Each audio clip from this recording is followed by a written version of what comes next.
audio check for those joining online. Vice Chair Thompson, could you give me a thumbs up if you can hear me okay?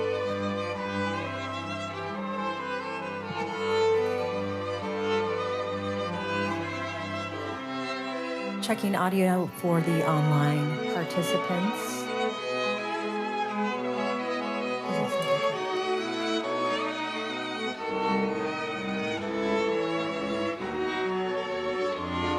We'll get started in just a few minutes. We're checking our audio.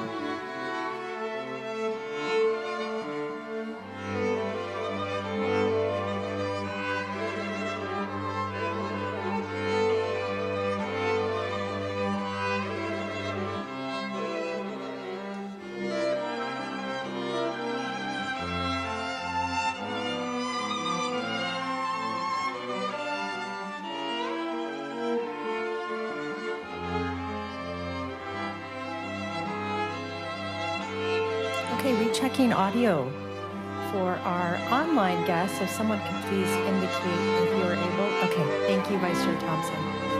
Okay, we'll go ahead and get started. Welcome. This is a special Planning Commission and Joint Urban Forestry Commission agenda this evening, July 23rd, 2024. I am the chair of the Planning Commission, Mary Rain O'Meara, and I will ask other commissioners to do a round of introductions since we do have such a big group, both here in person and online from both commissions. But first, I want to welcome our 9th member of the Planning Commission, Brian Ames. This is his first meeting, and we're very thrilled to have you. So welcome, Brian. And with that, why don't I go ahead and ask our online guests or commissioners from both commissions to go ahead and introduce yourselves. Vice Chair Thompson, would you like to begin? Sure. Hi, everyone. Great to see you. My name is Erica Thompson, and I am one of the vice chairs for the Planning Commission.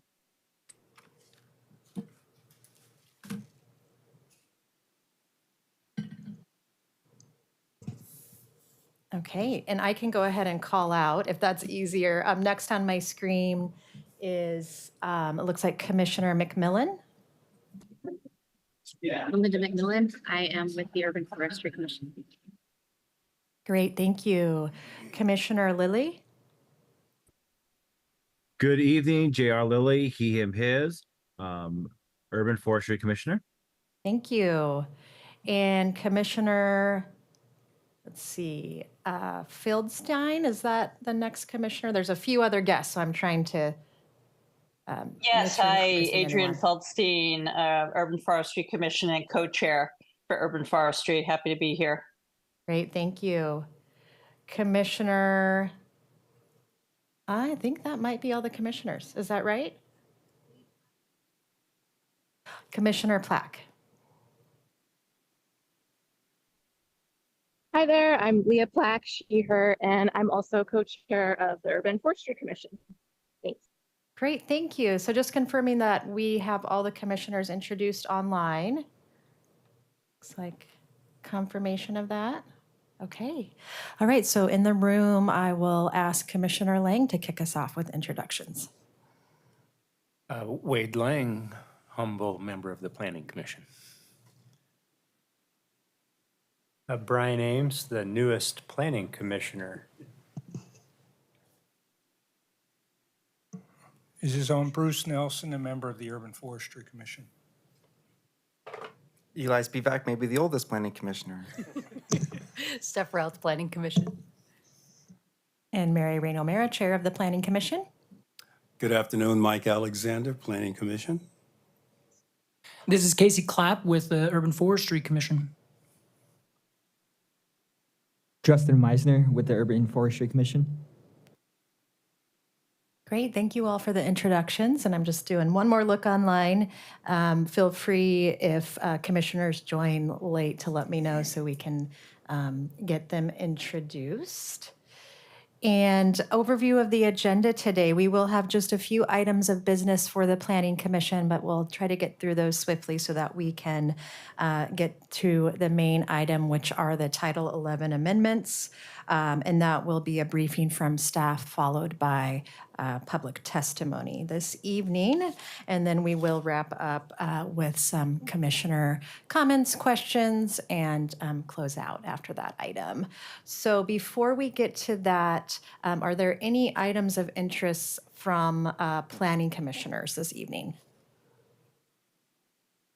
Commissioner Routh. Really quickly, I just want to appreciate, last week there was a Pedalpalooza ride of the shade equity and tree canopy looking from Lentz Park to Laurelhurst that included the street tree pilot, and it was really exciting. So I really want to appreciate everyone who made that happen, because it was a wonderful prologue to today. And the other is we are in the presence of greatness. I'm sorry, Casey Clapp, if you don't know, is also the co-host of the Completely Arbitrary podcast, which is amazing. And it's wonderful to be at the dais with him. Okay, thank you very much. Thank you, Commissioner Routh. Other items of interest from planning commissioners? Okay. And we do have the housing production letter, which we just need to, we're not voting on it, but just confirming with commissioners that we are good to move that forward to submission. Okay, I'm seeing head nods.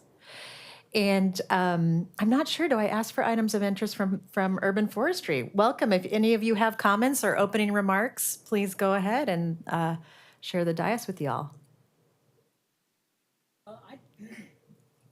Excuse me, this is Casey with Urban Forestry. So I just want to say thank you on behalf of my other commissioners here.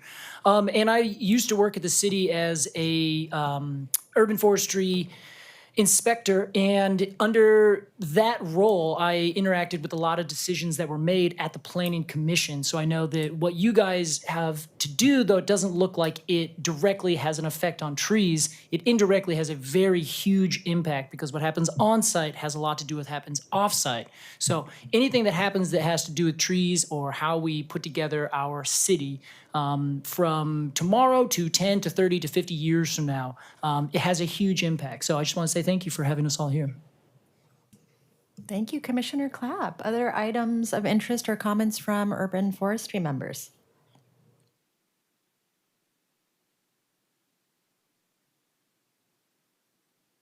Okay. Next up is the director's report. If you have one, Patricia. Thank you so much, Chair O'Meara. Patricia Diefendorfer for the record. I just have a very short director's report. I wanted to start by also welcoming our newest commissioner, Brian Ames. And thank you for the welcome you gave, Chair O'Meara. We're happy to have a full slate of planning commissioners, and we will be welcoming you, Brian, more fully at the upcoming meeting and retreat that we will be having. So we're very happy to have you on the commission. Wanted to just update that the commission, of course, made a recommendation to council on the land division code, and that was at council last week, July 17th. Thank you to our chair, Mary Rain O'Meara, for presenting the Planning Commission recommendation. The project is expected to be back at council for a vote on July 31st, and there were ultimately no amendments, so that's why it's going to a vote. And we'll conclude in 2 meetings, which is great. Just following up on the retreat, we haven't heard yet. Julie is awaiting indication from the various commissioners about availability for the 2 dates that have been offered, August 15th and September 19th, which have been held on your calendars from 2 to 5 p.m. So please let us know as soon as possible if you're available, so we can confirm the date and the venue. And we appreciate that. And then finally, wanted to just thank the Urban Forestry Commission members for joining us for this joint meeting and hearing this evening here at the Planning Commission. And we look forward to tonight's hearing with you and later deliberations that each commission will be doing independently. But thank you so much. And with that, I'll turn it back over to you, Chair O'Meara. Thank you so much, Patricia. Next item is the consent agenda for the Planning Commission. Is there a motion?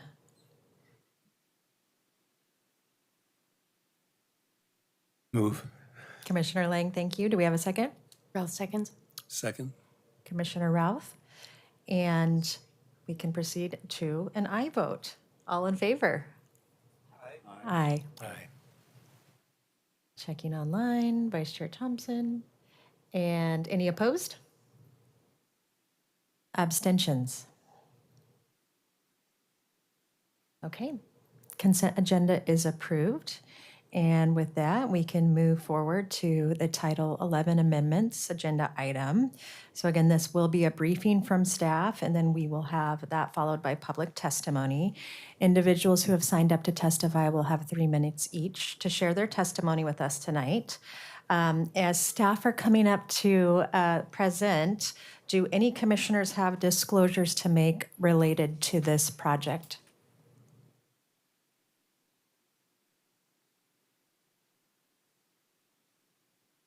Okay, I'm not seeing indication of any disclosures, so we'll welcome up Brian Lando, correct?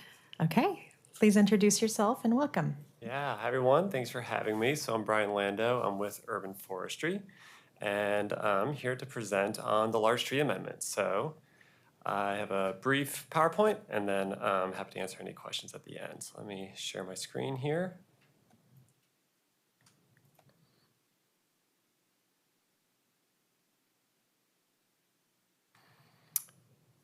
Okay. All right. Looks like that is that showing up? I see. Thanks. Okay, appreciate it. All right. So yeah, again, Brian Lando with Urban Forestry, part of Parks and Recreation. So excited to talk to you all about this really critical tool for how we preserve trees in development. So before we get going, I want to talk a little bit about sort of the context for today's hearing. So the Large Tree Amendment is a provision of Title 11, the city's tree code. And we're holding this hearing now because it's a provision that actually expires at the end of this calendar year in 2024. And it expires at a time when we're actually doing a lot of work in terms of urban forest planning and future work on Title 11. So to kind of put this amendment and this process in context, a few years ago, Urban Forestry presented a sort of 3-phase scope of work to City Council on how we're going to update and improve the city's tree code. This was in response to an actual request from City Council because they were hearing a lot of things around how can we improve the sort of preservation of trees. And so we came back with a sort of 3-phased approach. The first one was making some technical and minor policy amendments to Title 11, which we completed in 2022. This Planning Commission or Forest Commission were both involved in that process. And then the second phase was updating the Portland's Urban Forest Plan. And actually, I was here a few months ago to brief you all on that project. It is underway. We are on schedule, and we're looking to finalize that plan in early 2025. And then we said we do next is that's when we'd really look at a sort of like comprehensive, substantive look at the city's tree code. And we would have the benefit of being guided by an updated urban forest plan, which sets new vision and goals for the urban forest. And yet, we have this amendment that is a really critical part of the code that expires right now. And so that's why we're here today to talk through the staff recommendation to continue this large tree amendment. So today, we're here because the Urban Forestry Commission and the Planning Commission are advisory to City Council whenever Title 11, the city's tree code, is amended. The UFC is advisory for any changes, and the Planning Commission is advisory when certain sections, including the development section, are amended. And we're required to hold a public hearing. We want to hear what people think about it, so that's what we are doing here today. So I'll provide this briefing, and then I know that there's a lot of public comments signed up after that. And then just in terms of next steps, look at this process for amending Title 11. We're holding this public hearing. I believe in August, both the Urban Forestry Commission and the Planning Commission will hold work sessions to finalize what their recommendations are. And then we expect to bring this to City Council sometime in the fall. All right, so before we get into the specifics of the amendment, just want to talk a little bit about Portland's trees. So Portland's trees do a lot of work for us, particularly urban trees. I think it's great to live in a time when I think we're hearing a lot more about the role that trees play in terms of cleaning our air, addressing urban heated islands, the really incredible impact they have on human health, These are all things I think that I think are becoming kind of people are becoming more and more aware of it. And so part of the reason that we're here today is because keeping the trees that we have is the way that we get these sort of services from our trees. And there's a lot of just robust research on this. It's really staggering. In some ways, it's almost difficult to overstate the impact that trees have on our public health. So I won't go through all of this, but there is just a lot of research around it, and it really kind of sets the context for a lot of this work. Another critical part of this is that not everyone in Portland has the same access to these benefits that trees provide. So depending on particularly whether you live on the west side of the Willamette or the east side, we see really dramatic disparities there. So canopy coverage on the west side of the river is about 56%, where 20% of Portlanders live.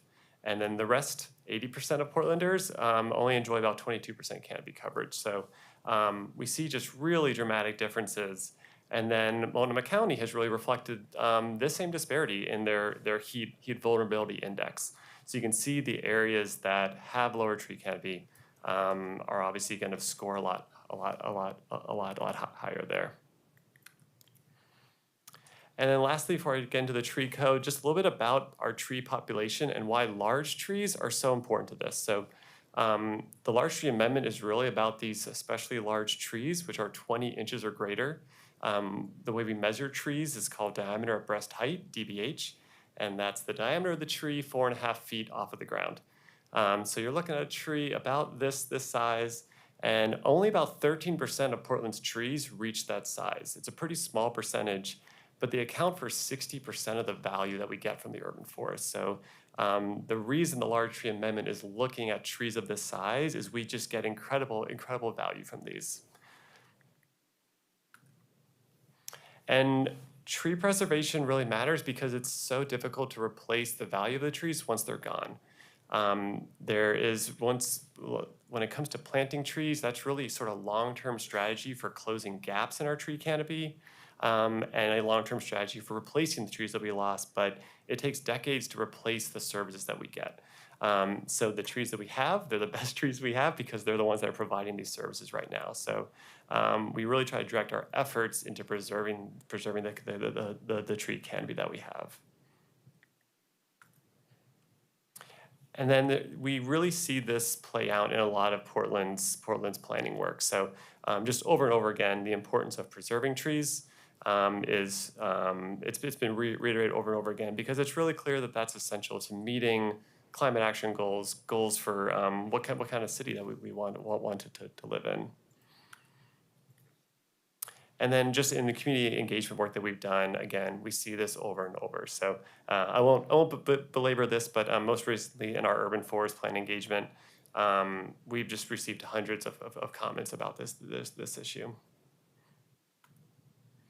Okay, so since we haven't done a Title 11 amendment in a while, I thought we'd do just a little quick overview of what Portland's tree code is, because not everyone's probably as familiar with it. So Portland's tree code, it was actually adopted in 2011, but had an effective date in 2015. It was actually called for by our old urban forest plan, the 2004 Urban Forest Management Plan. One of its action items was to create a tree code. And very broadly, there's a lot of technicalities get into it, but it's really the way that we preserve and replace trees in the city. And this applies to trees on city property, street trees, and private property. Urban forestry is the primary and lead implementer of the tree code, although Portland Permitting and Development implements the code when it comes to development activity. And then a few features of our tree code, which is really important for understanding how the large tree amendment works. So the tree code provides clear and objective standards for tree preservation requirements when it's a development situation. So for really the purpose of this conversation today, we're talking about on-site trees in a private development situation. So the street trees are sort of a separate part of the code. This is about trees that are on-site. And the code does a few things. So one, it provides a baseline of tree removal without any mitigation required. And I have a table that I'll show that kind of breaks this down a little bit further. It also never requires a tree to be preserved, and that's sort of part of that clear and objective standard, is that any on-site tree can be removed. A fee in lieu is charged, and that fee in lieu goes into a fund that's used to plant trees. There is some flexibility in terms of how trees are preserved when it comes to the root protection zones. That allows developers a few different options in terms of how to design their site to keep trees on site. And then there's multiple exemptions, and these are really significant. So one exemption is any dead, dying, dangerous, or nuisance species tree is exempt from tree preservation. Affordable housing projects are exempt.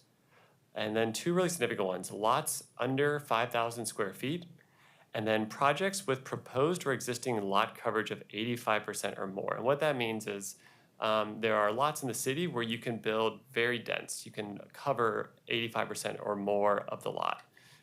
So this is not an exemption by right, but it means that if the development takes advantage of that lot coverage, then the tree preservation requirements no longer apply.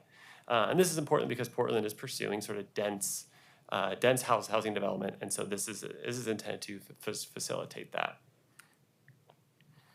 And so this is how it breaks down when you're looking at tree size. So trees that are under 12 inches, the smaller trees, those are not regulated by Title 11, and so those can be removed without any fee.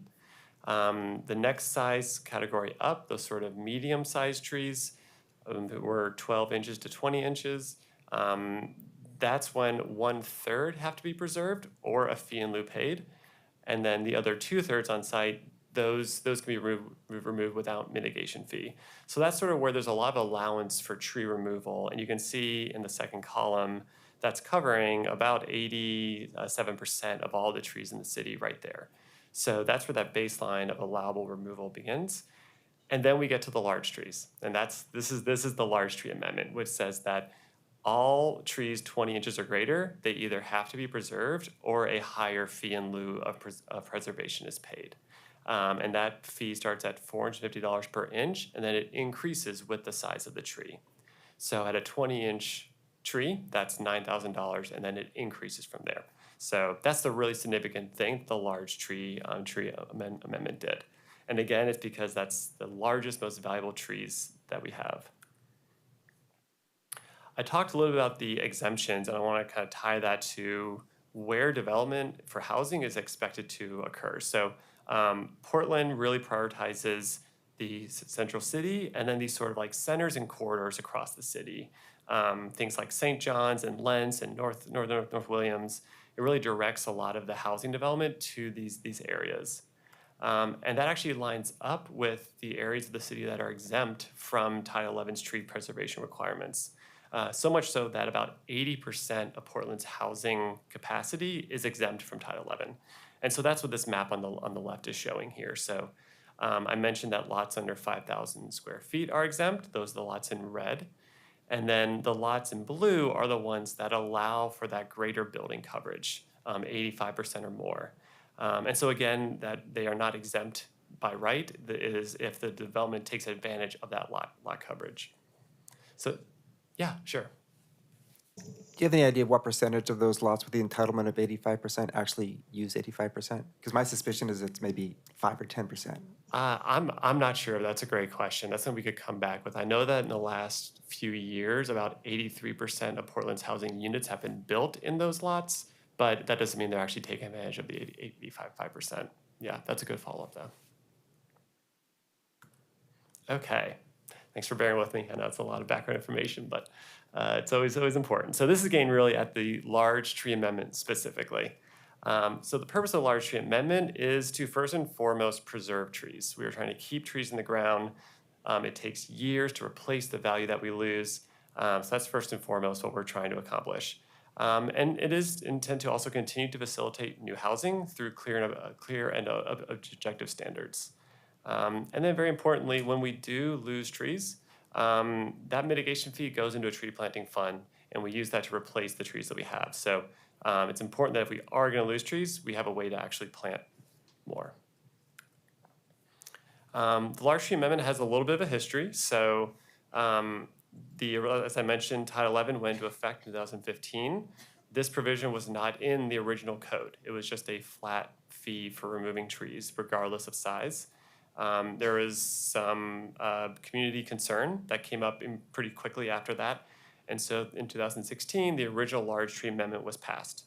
And that one had a 2019 sunset date. And at the time, it regulated trees 36 inches, so very, very large trees. When it came up for renewal in 2019, both the Urban Forestry Commission and the Planning and Sustainability Commission at the time recommended that it be renewed and that size threshold be lowered to 20 inches. And part of the explanation was that aligns with other parts of Title 11, particularly in non-development, where we really prioritize trees 20 inches or more. And then in 2020, City Council took the recommendation, staff did some work on it to assess it, and the threshold was lowered to 2020. I'm sorry, to 20 inches. And so just to recap, this is what the large tree amendment did. It created this size class of trees 20 inches or more, where it's either required to be preserved or the inch for inch mitigation is charged. So I mentioned that we did some staff work on this in 2020. So we were directed by City Council, and this was a joint project of Planning and Sustainability, Development Services, and Urban Forestry. And we did some community engagement. We saw really broad support for this. We also looked at what the original large tree amendment, the one in 2016, did, and we saw a 64% reduction in large tree removal. So what we were looking at was a policy that was working. And then we wanted to see what would be the impact of taking the Urban Forestry Commission's and the Planning and Sustainability Commission recommendation to lower that to 20 inches. And so we worked with an economic consultant, and they anticipated very minimal impacts on housing. They found that over a 20-year period, there would only be 54 fewer housing units built over that 20-year period by lowering the size threshold to 20 inches. So based on that, that's what led to City Council moving forward with it. And as I mentioned just repeatedly, we're seeing similar feedback whenever we do community engagement. People really care about trees.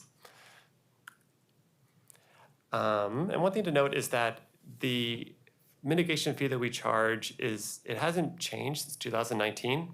And so it's actually quite a bit lower than the actual value of the tree. So these are a few examples looking at the different sizes of trees. And you can see between the structural value, which is one way that we assess the value of trees, and the mitigation payment that's required when they're removed, there's still a bit of a gap. So this is just to get a sense of when the policy was passed 2019, those were closer, but obviously with inflation, the value of that mitigation payment has gone down. And then looking at just the last few years, so we amended this policy in 2020. We've had a few years of development activity to take a look at what has been the impact. And it's really been very effective. We've seen a 68% reduction in the number of large trees removed. And that's comparing the period from 2017, 2020 to the 3 years after that. So you can see a really significant decline, and that really lines up with what we would expect to see from the analysis we did a few years ago as well. Obviously, that has coincided with a drop in overall housing development, so you would expect to see a decline in trees. But in the decline in tree removal has really outpaced just the decline in development activity overall. So 68% decline in tree removal, opposed to a 31% in the number of housing projects getting built during that time period. So I think really seeing that still being very effective. And similar to what we were noting on terms of the exemptions in the code, 83% of new housing units that were built in that time period were in those exempt areas. So I think we're seeing that very few projects are actually running into this. And again, that's really a function of these are rare trees. We don't have that many in Portland. And then when you exempt as much of the city as we do from the tree preservation requirements, you're not going to see them run into each other too much. So much so that only 62 housing projects have actually paid a mitigation fee since 2021, which is fewer than 3% of all the housing projects. And the total payments during that time period was $1.3 million. And then this is just a breakdown of the projects that paid the fee. So had about 2,500 total projects in that time period. 62 paid a fee under this policy, and there was a median payment of $13,500. And you can kind of see how it lines up in as a sort of percentage of the value of the project. Not surprisingly, when you're looking at large apartment units, these fees are working out to about 0.3% of the total value of the project getting built. But then when you get into smaller builds, like a single family or an ADU, that percentage goes up. We had 4 ADUs out of 443 built that paid a fee under this. So as we'd expect, given how rare these trees are, not many projects are actually paying a fee here. And then lastly, as I mentioned, the fees go into our tree planting and preservation fund, and these are required by code to be used to plant trees, plant and water trees. That work is guided by our 2018 citywide tree planting strategy, and we've planted 42,000 trees with that fund since 2015. There's of course an annual reporting requirement, so we submit to City Council every year how we're using the fund. And so that brings me to our recommendations. So we have a preferred recommendation, which is to remove the sunset date from the large tree amendment. We think this has been very effective. We're not seeing evidence that it's impacting housing development, and it's been effective at keeping trees in the ground, which is really what we want to see. And so removing that sunset date would allow us, one, to provide some sort of clarity on the code, but it also gives us opportunity when we move to our Title 11 amendment project next year to look at it more holistically. I think a lot of the comments we hear on the tree code is less to do with this policy, but just the way that everything works together. And so that project will give us opportunity to do that.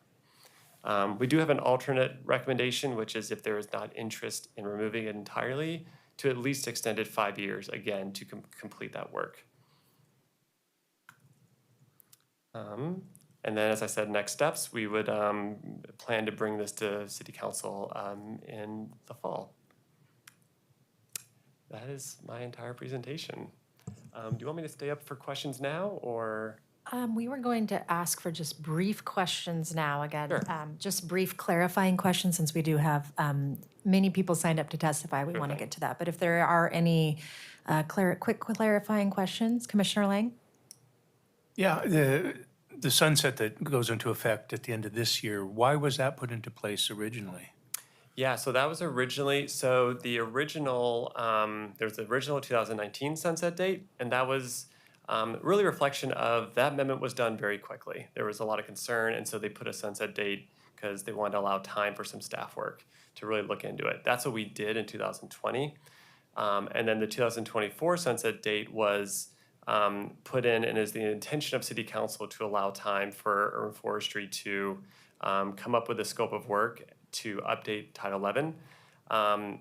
COVID occurred during that time period, but also more importantly, we recognized that we really needed to update the urban forest plan first, and we needed new resources and funding to come online in order to do that work. So it was sort of this function of the original sunset date just kind of didn't line up with the timeline that we had. Go ahead. Could you remind me again, what happens if there's the action that's taking is we just let it sunset out? Yeah, thank you. So what would happen, sorry, I should have been really clear on that. This will revert back to the original Title 11 code. And so what that would mean is, I mentioned that for a certain size category, 1/3 of trees have to be preserved, the rest can be removed. That would apply to all trees of any size. So regardless of the size of the tree, many of them could be removed without any mitigation paid, and the ones that do pay mitigation, it would not be tied to the size of the tree. It would be just $1,800 per tree. So whether it's an 18-inch tree or a 64-inch tree, it would be that same $1,800. So that's what would happen if this actually went back to the original code. And Vice Chair Thompson, go ahead. Thanks for the presentation. I just wanted to clarify that this tree code applies to all types of development, residential, commercial, institutional, and that your presentation focused on residential because we're interested in addressing it as a barrier to housing production or not. Is that a correct understanding? Yes, great question. So this does apply to all, with the exception of heavy industrial lands, zones that are lands that are zoned IH are exempt from the tree code. But yeah, I focused on housing because that seems to be where the most interest is. But I know with the work session, be happy to come back with more information on sort of other ways that this plays out. Okay, any other quick questions? Okay. All right, well, we're ready then to proceed to the public testimony. I will start with individuals who have signed up to testify in person. So I'll call testifiers 3 at a time. So first up, we have Emily Stebbins, Tori Baldwin, and Jay Wilson. Go ahead and come up and in the groups of 3. And just a reminder, you will each have 3 minutes to provide your comments. We will have, there should be a light indicator right in front of me. If not, is there, Julie? I can't see. Yes. Okay, my screen was blocking it. There's a light indicator, so you'll have at 30 seconds a notice. And just encourage testifiers, if you agree with what's been said, feel free to say, I agree with the testimony provided, and you'd like to use your time for additional comments, you can do that. So we will go ahead and start with Emily Stebbins. Oh, and please, as you're getting started, state your name for the record. Thank you. You. Yes, my name's Emily Stebbins, she, her pronouns, and I do agree with everything that Brian Landa just said. Thank you. So I'll be brief. I'm a parent and a teacher and a volunteer at 350 PDX, where I've been working on shade equity for several years. And I'm here to ask you to extend the large tree amendment. Large trees are a public health necessity. I live in Southeast Portland near 82nd Avenue, where the sidewalks just kind of bake on these hot days. And we look to trees for their shade, their coolness, their shelter, and clean air. And large trees especially have the capacity to buffer against the extreme heat that we experience more and more often. But even as we need them more and more, trees are also more susceptible to damage, whether from heat, drought, disease, or winter storms. They need our protection and stewardship. Urban trees and humans need each other now more than ever. Unfortunately, the most recent study from Portland Parks and Rec showed that tree canopy in Portland has actually decreased. In this time where trees are both more vulnerable and more vital than ever, we're losing tree canopy. So between 2015 and 2022, we lost an area the size of Mount Tabor Park every year. And we've all seen this as we walk through the neighborhoods, right? It's not necessarily people cutting down trees, it's just they're feeling the climate change as well. So they need our help. Large trees have always been vital, but now they're more precious than ever. Please extend the large tree amendment and safeguard all of our health. Thank you for your time.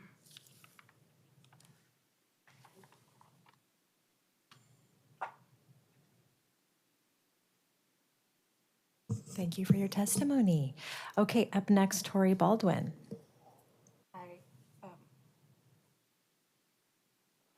There it goes. Hi, my name is Tori Baldwin, and I want to say that I agree with both Brian and Emily. I am a volunteer with 350 PDX, with whom I work on shade equity in this city. I'm here to ask you to extend Title 11's large tree amendment. I live in Sullivan's Gulch, just south of the Irvington neighborhood. Both of these neighborhoods have abundant canopies of large trees. Every heat wave, I count myself lucky that my air-conditionless apartment is protected from the worst of it by the shade of these trees. As summers continue to warm year after year, the shade and shelter provided by this canopy becomes more and more crucial, not just in my neighborhood, but across the city, and more life-saving. We need these trees now, and we need them even more in the future. Please protect them by extending the large tree amendment. Thank you. Thank you. Jay Wilson. Good evening. My name is Jay Wilson. I'm a resident in the Selwood neighborhood of Southeast Portland, but I also work as an emergency manager in Clackamas County, and I'm very concerned about the loss of our canopy in our city. I believe in the emphasis on the important role of large old trees and the protection of what I call our shade shed. The example I'm draw from is the loss of a heritage elm that I sponsored on Umatilla Street that had a 120-foot canopy, and it was 130 years old. And when it failed, it left a void for the entire neighborhood there. And urging, number one, that we need to have succession planning for our large trees, that replacing our large trees with the smaller street trees doesn't give us back the canopy that's taken 100 years for us to have. That the large trees store carbon, that was noted in the presentation earlier. Just last, I think we really need to do future casting for resilient trees that can address climate change. And you see the red cedars that are dying around the area from heat stress. We saw the trees that were peeled like bananas from the 2021 ice storm. I believe we need to be thinking about planting trees that are going to be more resilient in the future and are better able to withstand the challenges that they're going to have. Thank you. Thank you for your testimony. And changing the order here just briefly, staff alerted me or informed me that we had a presenter online that should have been part of the presentation. So we're going to go ahead and invite Professor Shandas to provide comments now. Apologies for skipping over that. I'll be back. So, yes, thank you. So welcome, Professor Shandas, and go ahead with your comments, and then right after that, we'll proceed with testimony. Okay, thank you, Commissioners. So great to be back here. When you asked the Commissioners to introduce themselves, I almost felt this like immediate response to want to say something after spending 8 years on the Urban Forestry Commission with some of these amazing, intelligent, very committed folks. And I have some slides that I sent to Julie. I don't know if those are available to put up, but I wanted to at least frame it up in a way that allows us to think a little bit of the context within which I think the invited testimony and the specific folks who just, both Brian and the people who just spoke, kind of put that in context of what we're talking about as well. Yeah, Vivek, are you able to share your own slides, or do you need me to? Oh, sure. Yeah, Yeah. that would be great. Thank you. All right. Here. Good. So let's see if this works. Can you see that? Yes, we can. Okay, great. Playful title, but really I recognize that you're dealing with a lot of different challenges, lots of different threats, not necessarily lions and tigers, though the equivalent of trying to manage a city is a lot to take on, lots of different considerations. And so I just want to take one slice of that and think about the trees in the context of what Brian and the others just presented.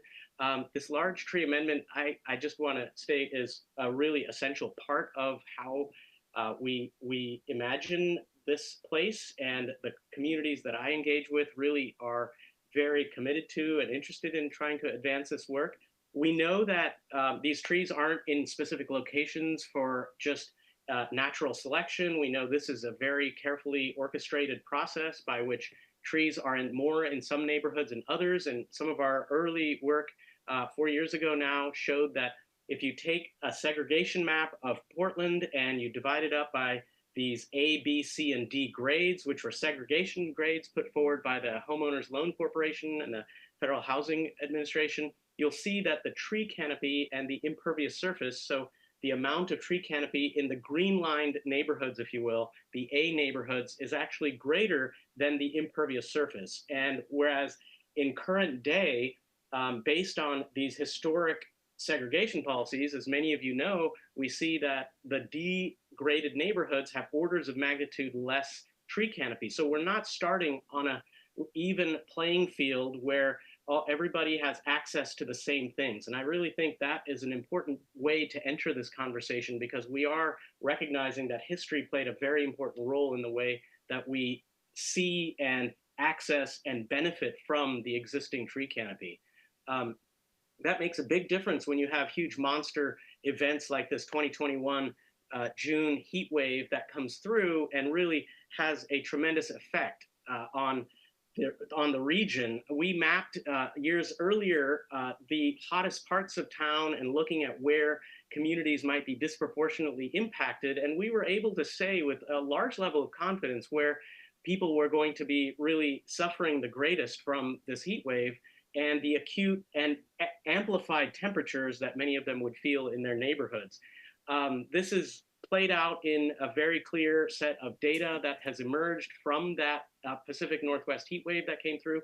This is the whole region in the United States, at least going Washington, Oregon, and Idaho, and looking at this particular number of heat-related emergency department visits. We're well over 1,000 over a week period from this heat wave. And what's interesting about this is when you map it to where people in the city of Portland died, it really corresponds pretty clearly to some of this segregation work, segregation patterns that we see. Again, this is association, not causation, but there is a teleology here that allows us to get into why we can say that there is a large level of confidence we have with the relationship of what happened in the past and what we're seeing in terms of precarity today.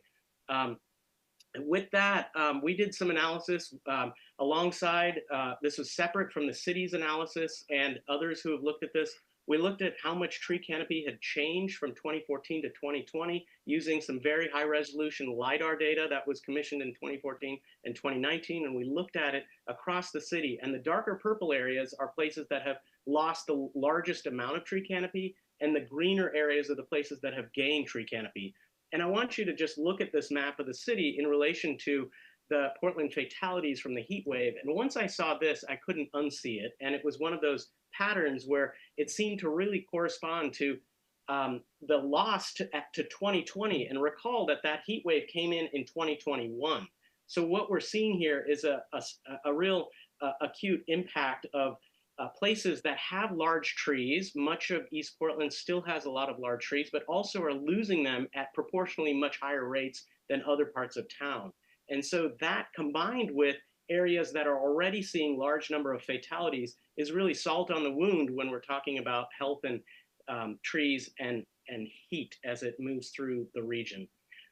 This is what it ends up looking like in different parts of East Portland. These are some images that I was able to get from Metro and some of the aerial imagery that Metro had taken and commissioned. This is just 2 years, looking at it across these 2 years. You see what's happening in many parts of town. These are big warehouses. Prologis, for example, established a big warehouse in this area where there was some large trees. Again, this is a golf course outside of development, at least conventionally. This is another area we're looking at Southeast 146th, and those areas really undergo a big shift when we're seeing this transformation of landscapes. You can see there's very little trees retained while this is happening. And so these large trees are very clearly at least being impacted. Even this is, again, not going all the way up to the 2020 when we saw the reduction of that large tree amendment to 20 inches, as Brian was noting. This is just prior to that. And so we're seeing these areas also lose some large form, in this case, both conifer and deciduous trees. And then last couple of slides I'll show, these are also kind of neighborhoods that are undergoing a lot of transformation. And this is just looking at it directly as it is, same neighborhoods, just different time periods. We went further to understand, just really quickly, I'll touch on this, to understand the relationship between what a neighborhood is like right now and what would happen if we did an extreme version where we cut down all the trees in that neighborhood. We don't want to do that in real life, though we can use computational simulation models to understand as you move a lot of hot air through a neighborhood that has, for example, trees, grass, buildings, and roads in a city block, what would happen if a 100-degree day moved through that neighborhood what would the temperature be like with the trees and without the trees? And we can use these models to essentially describe the experience of what it would be like if you were walking down a street in this neighborhood. And what we found from that analysis, where we took the base case neighborhood, and these little pixels that you see are essentially digitized descriptions of the land cover there. So gray is the buildings, green are the trees, orange are the grass and shrubs, and black is the asphalt. And when we cover up, again, an extreme example, when you cover up that city block with a lot of asphalt in simulation 1 and then simulation 2, when you add a few more trees where there's little spots there you can add trees, we can look at the resulting impacts on temperature, ambient temperature about 1.5 meters above the ground. We see that over time, the simulation 1, essentially sim 1, peaks at about 2:24 p.m. It really gets hot in that area, and that heat is about a 13-degree Fahrenheit increase in that. The little red dot in the middle is where this is essentially, it's an average temperature increase. So there's some areas of this that might be a lot more than that, and some that might be less. The average temperature increase is about 13 degrees Fahrenheit when you look at the change in canopy, and many of these are large trees in this particular neighborhood in East Portland. So I want to stop there and really thank you for considering this work. Of course, thank you for your work as commissioners, and I'm really grateful for the opportunity to at least share some of the work I've been working on. And it's great to see former students and others who are also serving this city. So thanks again. Appreciate the time and opportunity. Thank you so much, Professor Shandos, and apologies again for skipping over you initially, but so glad you could stay to share those comments. And we will now proceed with our public testimony. So next up on the list for in-person, I have Robert Bernstein, Gary Nebergall, and Jacob Penes. It looks like maybe just one of those three is present, so I will go ahead and ask if Catherine Mushall is here. Okay, come on up, Catherine. And that is the last person I have listed for in person. Did we one more? I signed up today, so I don't know if. Okay, you can go ahead and come up if you'd like. Yeah, thank you. Okay, so go ahead and introduce yourself, and you have 3 minutes to provide your comments. Hi, I don't know if this is on. It has a very faint red light. Just go ahead and test it either way, and we'll let you know when we can hear you. I don't have a red light here. I'll take care of it. Can you hear me? Yes, we Okay, can. now it's on. Yes. I can tell. I'm Robert Bernstein, 78-year-old resident for 55 years of Southeast Portland. Came to Portland in 1969. It's a different Portland now, higher median income, more daunting social issues, less biodiversity, fewer large form trees and their benefits. Used to see evening grosbeaks, western tanagers fairly often, even toads. Portland refers to its canopy as an urban forest. In some places, it's more like a desert or a clear cut. Years ago, I noted to City Council that the comp plan calling for no loss of species was empty words. It's true, it's bupkis.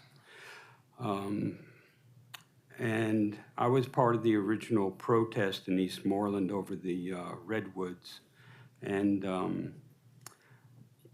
so like we faced down police, we faced down people with chainsaws, but what it really took in the end was somebody with deep pockets. And it's still exactly the same. If you have deep pockets, you have trees around you. And if you don't have deep pockets, tough, okay? I agree with most of what's been said before. The fee certainly needs to be adjusted for inflation. It's ridiculous that it hasn't been. How would you feel if your wages weren't raised to account for inflation? Well, that's what you're doing to the environment. How would you feel if your kids had to grow up surrounded by blacktop? I was raised in Brooklyn, New York, Coney Island, Sheepshead Bay, Gravesend Neck Road. We had trees around us. I was really happy that we had sycamores that we could play with, with each other and things like that. And like it was a boon to me growing up that I had some nature around me. I used to work with high-risk kids in North Portland. A lot of kids are growing up don't have any of those benefits. And if you don't continue this, and I think having it up for renewal in 5 years, I mean, really, what's going to change? Climate change is going to stop. If you keep it and don't have to renew it, then people can actually plan meaningfully for a longer term future. Otherwise, I mean, like, what are you doing? Spinning wheels? I have to make some changes because I agree with people. It's strange. It's a strange world to be in. I'm more used to testifying in front of the Planning and Sustainability Commission. It is not lost on me that I'm speaking before the Planning Commission and not the Planning and Sustainability Commission. City Council made this change, as far as I can tell, with no public input. I find it egregious in a time of climate peril. I don't know about its legality, and I question if it has allowed the codification of policies that harm the retention and planting of large form trees. It creates a glaring, unethical imbalance and places the onus for representing the environment on you. And we are at time for your comments. Okay. Thank you so much for being here to provide testimony. Okay, next up, go ahead. Thank you, commissioners, for holding this meeting to hear from all of us. I'm Catherine Muschel, and I'm testifying on my own behalf. And I'm here to ask you to support the amendment that sets inch for inch mitigation for 20-inch and greater trees. So the context of my testimony is the public right-of-way.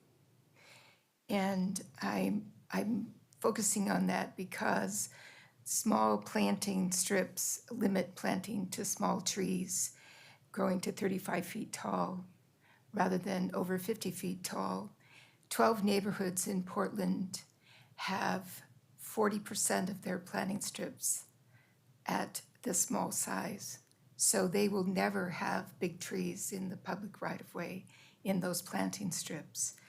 Overhead high voltage wires throughout the city also limit planting to small trees. And right now, if all those planting strips had to be planted, they would limit the size of trees to 35 feet high. So the space for trees in the public realm outside of development is very limited.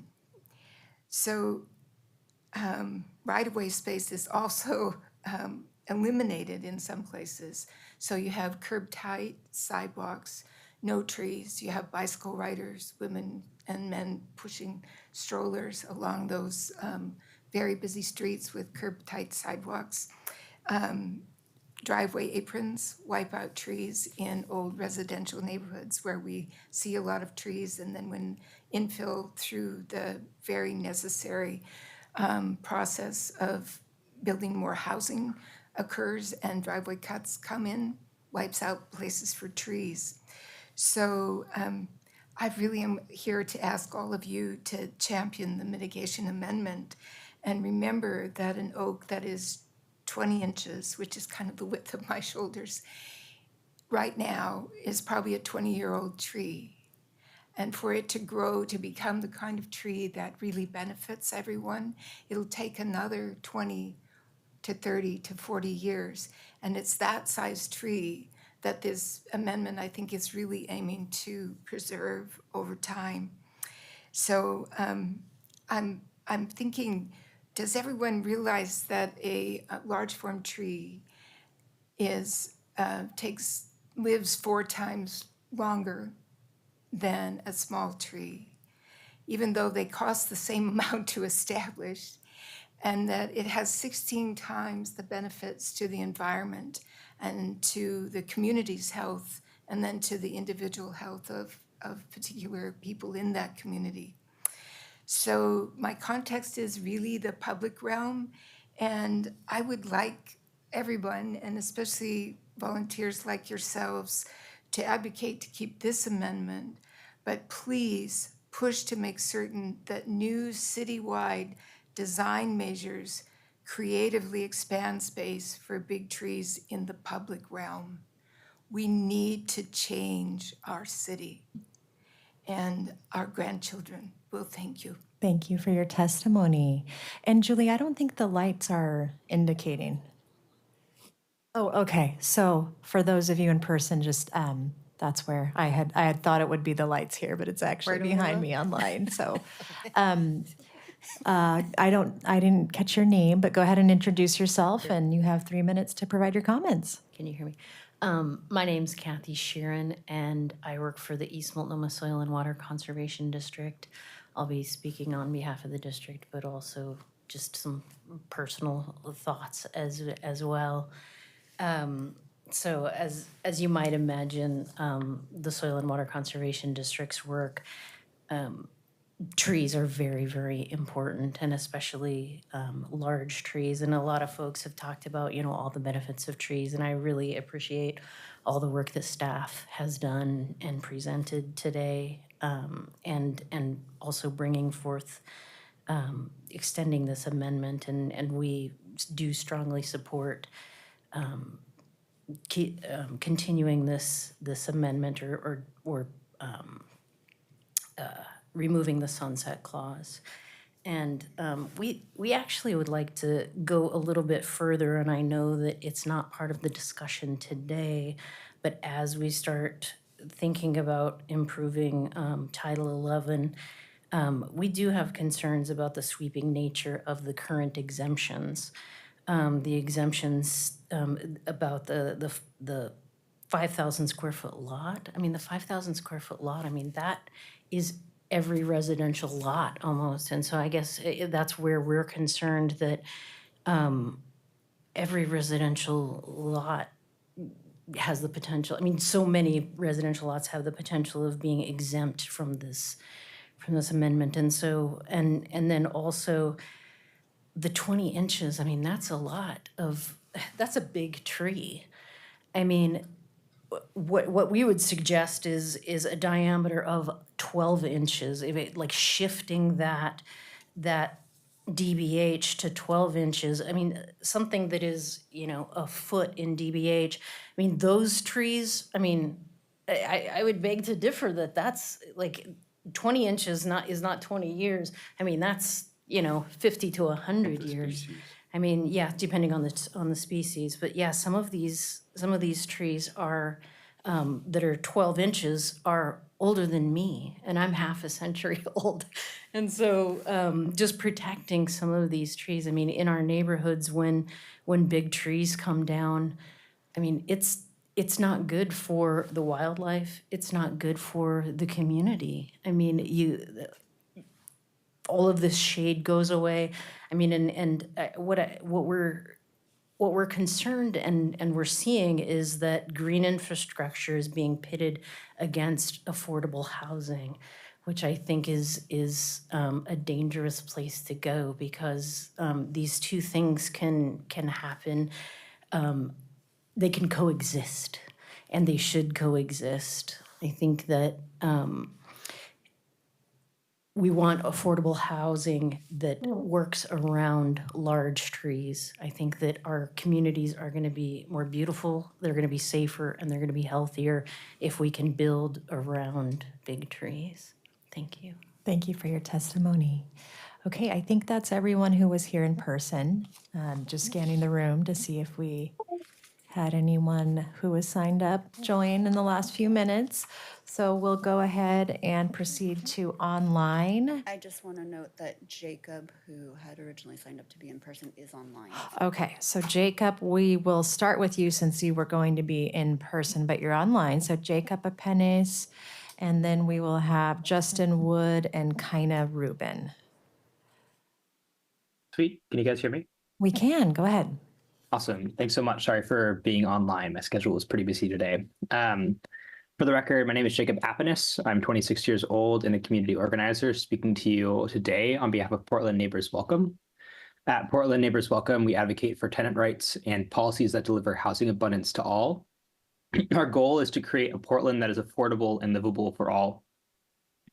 That is why we also support policies that will grow and maintain our urban canopy. A livable city is one where we don't melt from ever intensifying heat waves, and large trees are one of the best ways to mitigate future heat domes. The large tree amendment is excellent at preserving our most important trees while also preventing potential harms to much needed housing development. A projected 54 housing units lost over 20 years is a minuscule harm compared to a 68% reduction in large tree removals since its implementation. There are likely other creative policies we can implement to continue growing our canopies and building housing abundance, but the large tree amendment is a good start. Portland Neighbors Welcome supports the extension of the large tree amendment. Thanks so much. Thank you. Justin Wood, go ahead. Hi, thanks.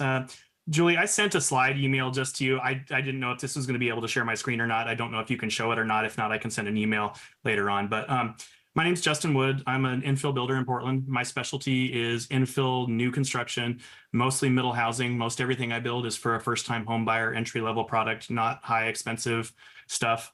I'm also a member of the former member, we're still of the Governor's Housing Production Advisory Committee. She appointed us to try to figure out how to get 36,000 housing units built a year in the state. I was appointed because of my infill experience of being in the city of Portland. I'm also an original member of the Title 11 work group that crafted our original tree code back in 2011 through 15. I was appointed to the original tree code stakeholder committee by Commissioner Amanda Fritz. Back then, when we were originally tasked at this, somebody mentioned the original issue around the giant sequoias. The big issue we were dealing with was how to preserve 90-inch sequoia trees in East Moreland. And I think most of us who were formed on that committee felt that was an important topic. Originally, we were looking at 90 inches. That moved down to 60 inches. That moved to 48 inches. Then that recently became 36 inches. And now it's down to 20 inches. So that threshold has exponentially grown just in 10 years from 60 inches all the way down to the current 20 we're at now. One of the things that's frustrating to me as a builder, and maybe not as prevalent to the people of the Forestry Commission, but definitely on the Planning Commission, is that we have as a city, we have ultimate competing goals in that we have a goal of wanting to preserve trees, which I understand is an important goal, but we also have a goal that we've reported to Metro that our city council and our planning commission has come up with as to how much growth and capacity that our city has. We're counting lots for development. If you look at the lots we're counting for development, we're counting those lots to be developed and are at the same time, we're placing tree restrictions on those lots that make those lots very difficult to develop. So my ask of you would be, if we're going to truly try to have a tree code that preserves trees on those lots, then let's actually go back to the city council and the planning commission and ask to remove those lots from our buildable land inventory so that we're not counting them for development at the same time penalizing people for trying to develop them on those, because it feels like as a builder that we're trying to have both our cake and eat it too. The slide that I have, which I don't know if Julie's able to show it or not, I recently just tried to look at a lot that was in North Portland on Chautauqua Avenue. It's on a bus line. It's right for a 4 to 6 lot development. It's been zoned for that. It has 5 trees located on that lot in such a way that the root protection zones of those 5 trees make the lot completely unbuildable. To remove any of those trees to be able to build a fourplex on that lot, which is what it's zoned for, would cost over $100,000 of tree removal fees. So therefore, that lot in particular, most likely will never, I turned away from it because I could not make that project pencil out. What it's going to happen is either that lot will never get built on, or what will get built on that will be more expensive homes than the entry-level affordable homes that the city of Portland needs. I just don't think we're striking the right balance of trying to find that, to figure out how to get affordable housing and work out the fees. Lastly, just a couple things I want to say, and I know I'm running up on my time. Part of the reason you've only seen 54 units being built is that, and I'm a perfect case in point on this, if I see a lot that has large trees on it, I just walk away from it. So whether or not that's intended goal or not, it's not that we're not paying the fees, we're just not building on lots that have trees on it because we can't make the projects pencil to remove trees. That's the thing. So we need to figure out how to strike that right balance to make it both work, because I think it's important to have trees, but we also need to figure out how to have housing in the city. Thank you. Thank you so much for your testimony. We're going to go on to the next testifier, who's Kina Rubin. Go ahead. Yeah, can you hear me? Yes, we can. Great. I'm Kina Rubin with Trees for Life Oregon. And I just want to thank urban forestry staff, Brian and the whole team there for their really useful analysis on this. Trees for Life Oregon advocates and educates to preserve large, healthy existing trees in Portland. as well as the space to plant new ones in development.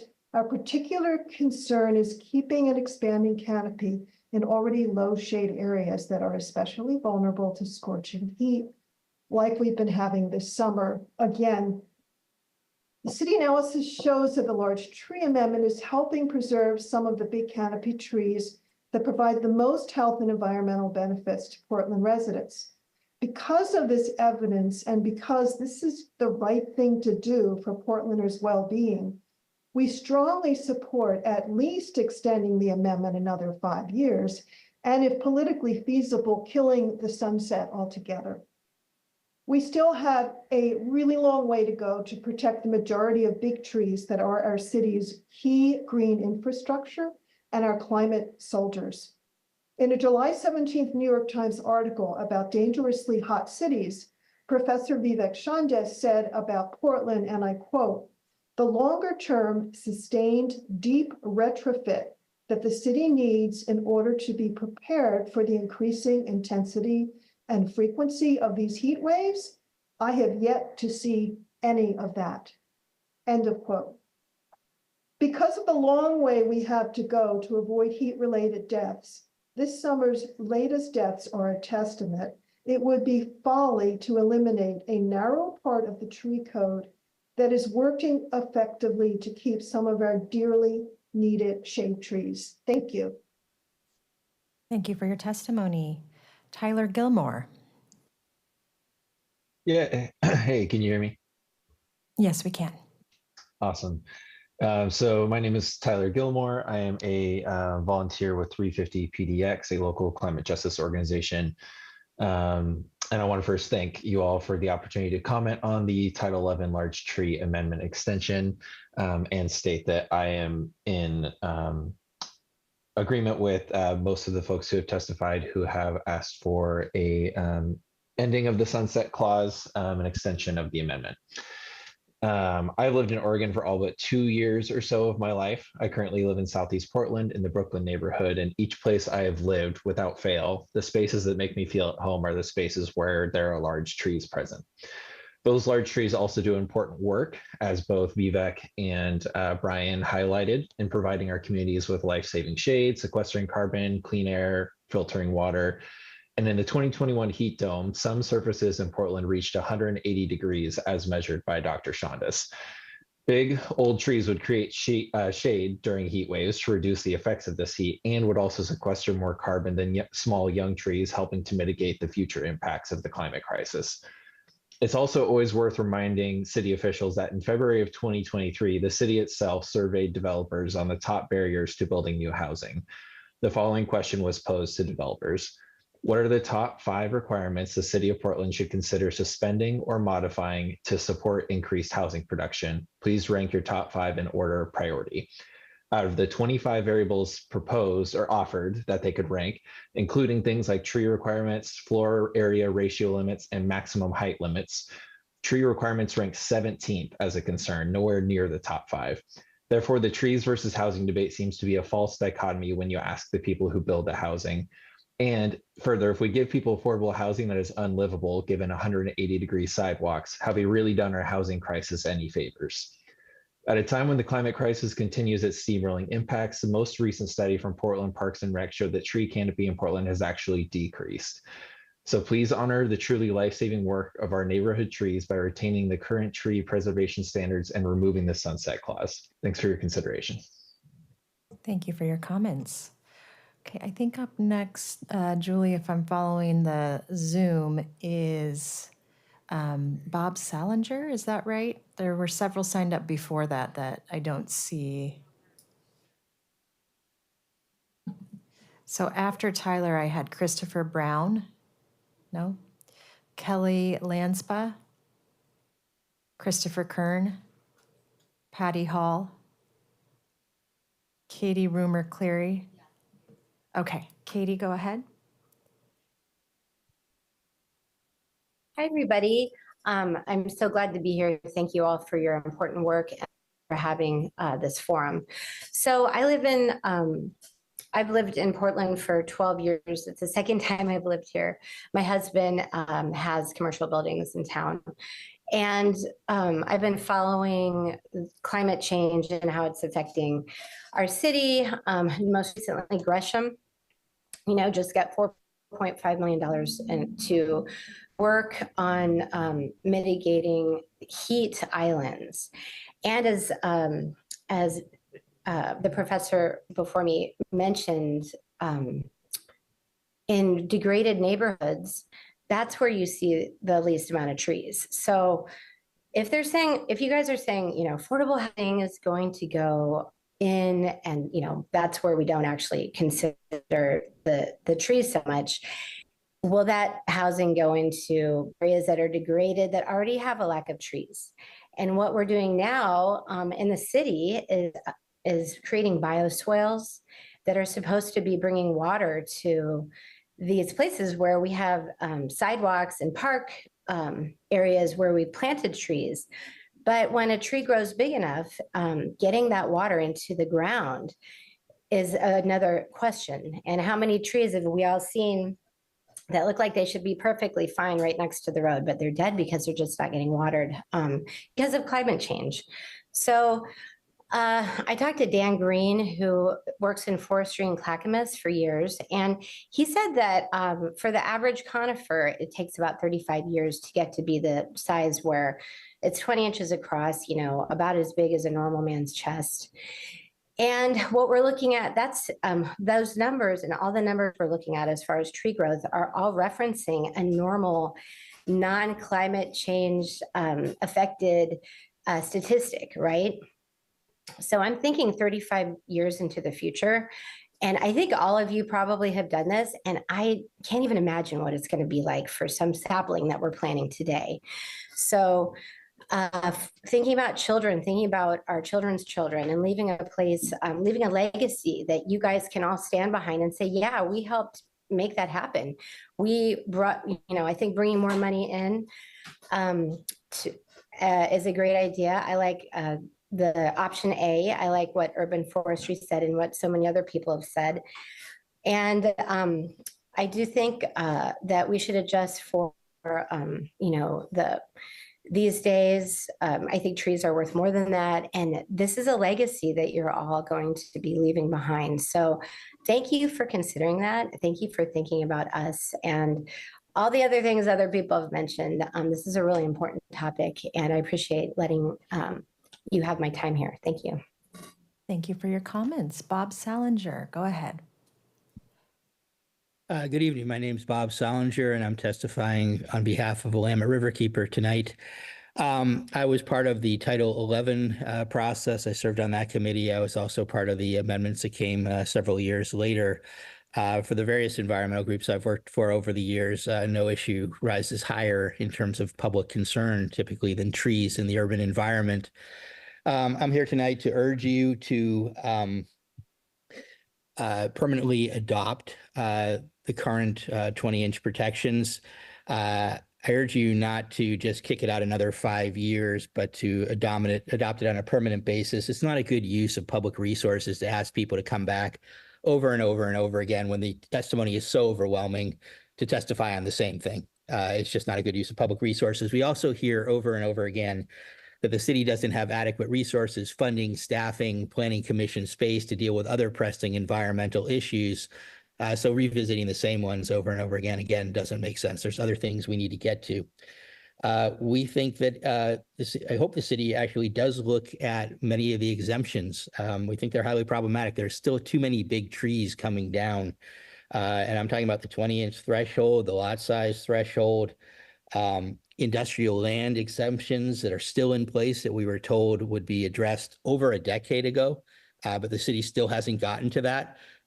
So again, lots of pressing issues that we can't get to while we're revisiting the same old issues over and over again. Updating the mitigation costs, they're too low.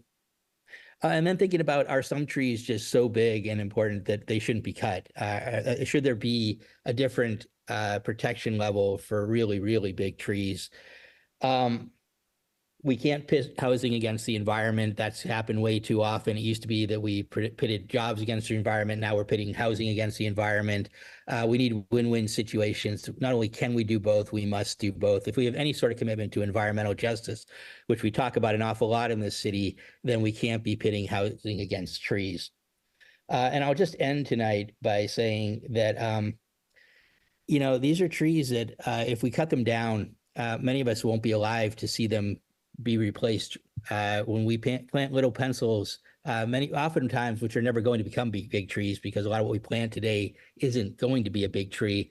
But even if it is a large form tree, it takes decades and decades and decades to replace the values that are lost. And so that's why it is so important that we actually protect them where they are and do everything possible to prevent them from being removed. Because even where they're mitigated, the mitigation is nowhere near sufficient, and we're talking generations before it really has the same sort of ecological and community impact. So thank you for the opportunity to testify tonight. Thank you for your comments. Carol Pinninger.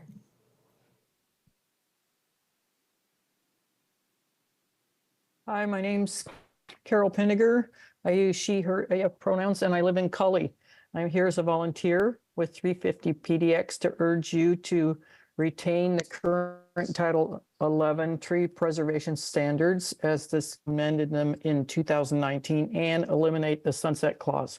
So I'm basically here to say yes to the information that Brian and Vivek have given us tonight. As you've heard, city staff have collected data that shows that the amended standards have significantly reduced the removal of large trees on development sites. And the information suggests that the amended regulations are working as they were intended. They should be kept as is. It's also appropriate for the city to remove the sunset clause because, as Bob said, extending regulations for just another 5 years means we have to come back and do it all over again. And it doesn't make a lot of sense in terms of effectiveness of city resources. It's more important now than ever to preserve large trees because of the shade they provide and to help us cope with increasing temperatures and the health impacts that come with climate change. Please keep the current preservation standards and remove the sunset clause. Thanks for the opportunity to speak to you tonight. Thanks to the urban forestry staff for your work and commissioners for your service. Thank you for your comments. Up next, we have Daniel Newberry. Hi, can you hear me? Yes, we can. Go ahead. Okay, I want to first say thank you to the Planning and Sustainability Commission and to the Urban Forestry Commission for this opportunity to comment on the Title 11 Large Tree Amendment Extension. My name is Daniel Newberry. I live at 13338 Southeast Cora Street in the Powellhurst Gilbert neighborhood in East Portland, where the urban forest canopy is severely lacking. I am also an urban forestry commissioner, and I was involved in the original, the earlier, I should say, revisions of this amendment where we continued to push it out and give it temporary status. I think most of us tonight will agree that saving large trees really is critically important to preserving tree canopy, especially as the climate heats up. And as I see where I live in what's a really diverse and in Portland, a somewhat low-income neighborhood, we don't have a lot of trees and we need trees, and there are a few large trees. We need to preserve whatever large trees are available. It really can take 2 generations for a tree planted today to provide the shade and temperature benefits that a large tree provides. The numbers you've heard tonight are important. 64% decrease between 2016 and 2019 in the removals of large trees, while at the same time, the payment in lieu of cutting fees paid in development situations increased to $1.5 million. You know, these numbers show that this large tree amendment is working as a deterrent to cutting large trees. So we really need to keep it if we really believe that keeping large trees is something that's important for all of us. We've already tried extending it. It continues to work. Now is the time to make it permanent. Thank you. Thank you for your comments. Micah Meskel, go ahead. Yes, can you hear me? Yes, we can. Great. My name is Micah Meskel, and I'm with Bird Alliance of Oregon, formerly known as Portland Audubon. Thank you for the opportunity to testify. From my perspective, it's a no-brainer to extend the staff preferred recommendation of extending the amendment and removing the sunset. We urge you to do that, and in your respective committee deliberations, we urge you also to consider further improvements that are needed to Title 11 to improve its effectiveness and bring it closer to its initial 2011 vision. Bird Alliance of Oregon has been advocating for greater tree protections in Portland for several decades. And I think it's helpful to briefly recap this for perspective on how it has evolved over the years and what's needed next. So as Bob mentioned, he and other Bird Alliance of Oregon staff helped work for several years in crafting Title 11, which was completed in 2011. And this version was a balanced compromise that weighted several goals together. And unfortunately, the time between it was completed and the time Title 11 was implemented, the Great Recession happened. And as we moved closer to implementation, we had to fight efforts to severely weaken it. And unfortunately, we were only successful in protecting some of the key protection components, and many of the exemptions were expanded upon implementation in 2015. Subsequently, we worked with commissioners and other community members to help craft the initial stopgap amendment in 2016, which we thought was a good first step, but it was definitely a first step. Subsequently worked with staff and commissioners and the broader community to extend that initial amendment and to improve upon it. And we're here today to sort of ask you all to take the next step. As you've heard the presentation and underlying analysis presenting today, Title 11 and the Big Tree Amendment has led to large tree preservation while not significantly constraining housing production. In addition to passing the staff report recommendation, we really urge you to consider some of the exemptions that are really holding back further tree protections. We urge you to consider adjustments to the fee structure to account for inflation and really connect to the actual value of trees that they're providing, especially in our new climate reality. We also urge you to consider the lot size exemption for lots smaller than 5,000 square feet. As you saw on the map, this is a significant portion of residential lots throughout the city. And you also saw in the data that they do not have significant capacity for dense housing. It is a no-brainer to lower the square footage exemption to something around 3,000 or lower. We also urge you to look at heavy industrial exemption, which is the zone that is the hottest across the city, the least treed portions of the city, and which heats up neighboring neighborhoods, which in a lot of cases is low income. It also impacts workers in those spaces to excessive heat. Again, we urge you to extend the amendment to in your deliberations and while removing the sunset, and in your respective committee deliberations for you to consider future further amendments or improvements that are needed to Title 11 to improve its effectiveness in preserving existing trees. Thank you for your comments. And I believe that concludes. Do we have one more, Julie? Sorry, Christina Terry, if you want to comment, you're online. Okay, Christina, go ahead.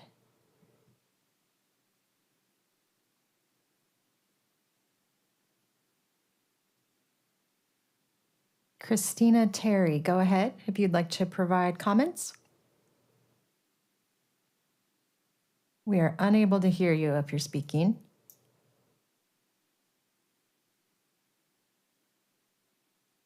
Okay. I think that concludes our testimony. Thank you, everyone who provided comments in person and virtually this evening, and for everyone that's provided written testimony as well. We'll go ahead and take a brief 5-minute break. Let's just call it 6:35, though, for ease of memory. And note to commissioners, we do have snacks. I think they arrived a few minutes after we got started, so take advantage of that. And we will go ahead and reconvene at 6:35, and we'll have Brian come back up, and we'll do initial comments and questions from commissioners.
Okay, we are just past 6:35, so I'm going to call us back to order. This is the July 23rd, 2024 Joint Planning Commission and Urban Forestry Commission. We've just concluded the verbal testimony, and the oral record and written record for testimony is now closed on this item. I'm going to invite Brian Lando to come back up, and we will go ahead and open it up for commissioners with any questions, comments regarding the item. And I really want to give you a second to sit down, but I do have a question to kick us off, Brian.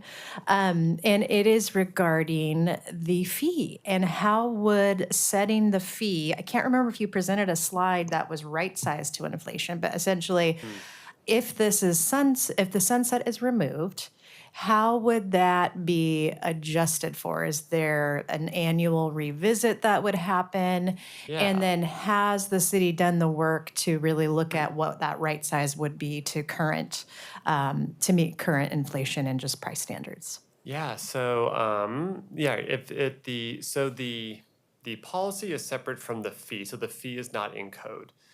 The fee is part of our fee schedule, and so we bring that fee schedule to City Council every year. Every bureau updates their fees. So fees for like reviews and development, SDCs, things like that. It's on our Title 11 trees fee code. So that is a separate process. So, but yeah, the process for that is Title 11 does say that the fee is supposed to be tied to the cost of planting a tree. So that's what we would need to kind of go through the process of calculating that and then tying it to that. It gets a little bit different when it's inch for inch, so that it's a little bit more complicated formula. So I would say like we don't have a fee in mind and what it would be to update it. This fee came into effect in 2020, and then the city has been tentative around changing fees, particularly during the COVID era, and so that's why it really hasn't been reevaluated since.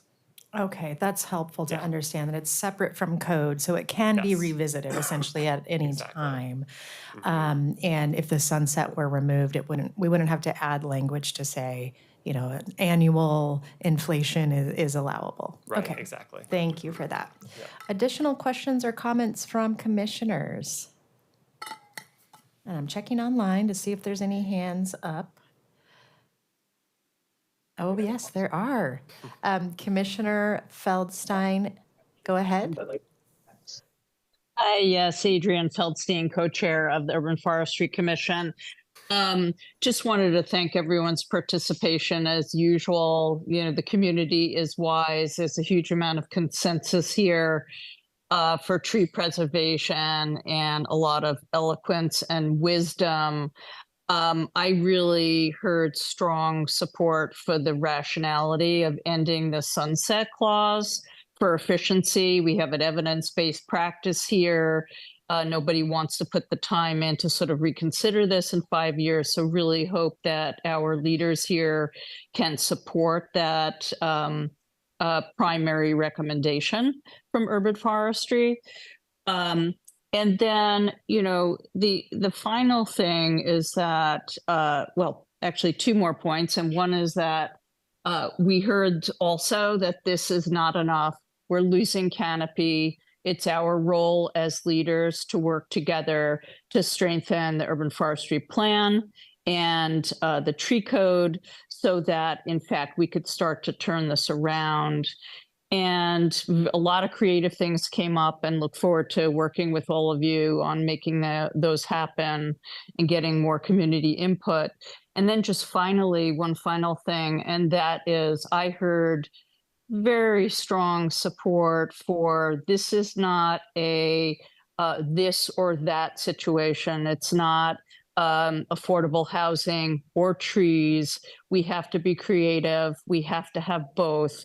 We have to solve for both the climate emergency health protections as well as affordable housing.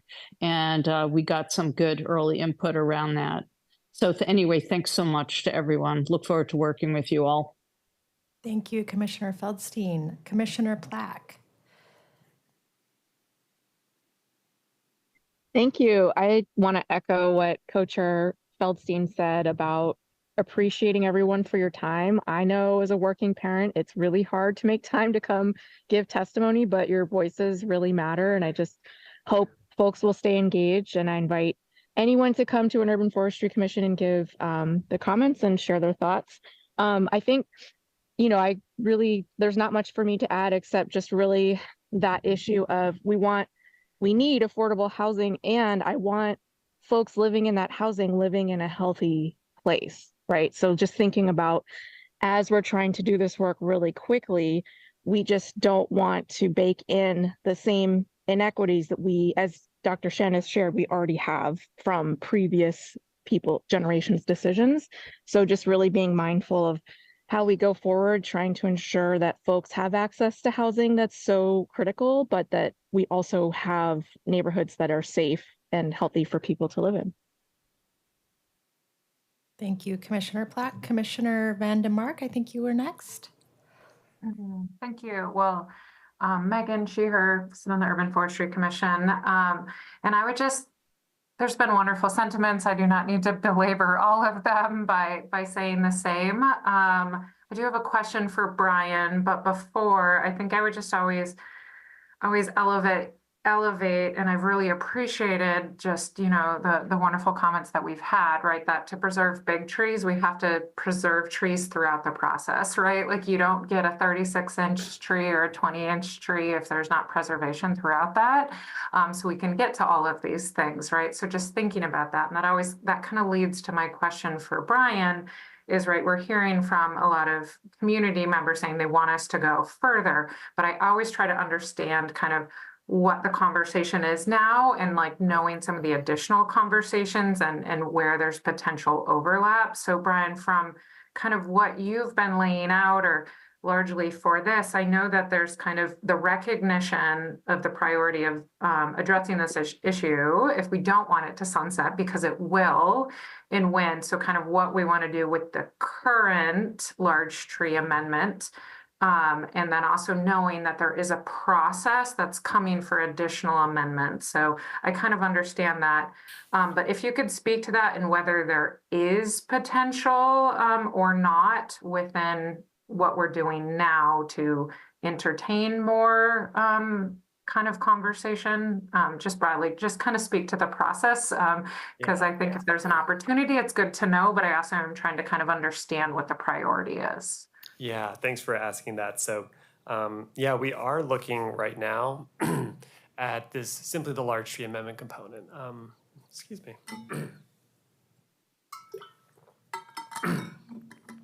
So yeah, I know there's a lot of interest in addressing other parts of code. I think our ask would be to keep the focus on the large tree amendment, knowing that we have this sunset date approaching.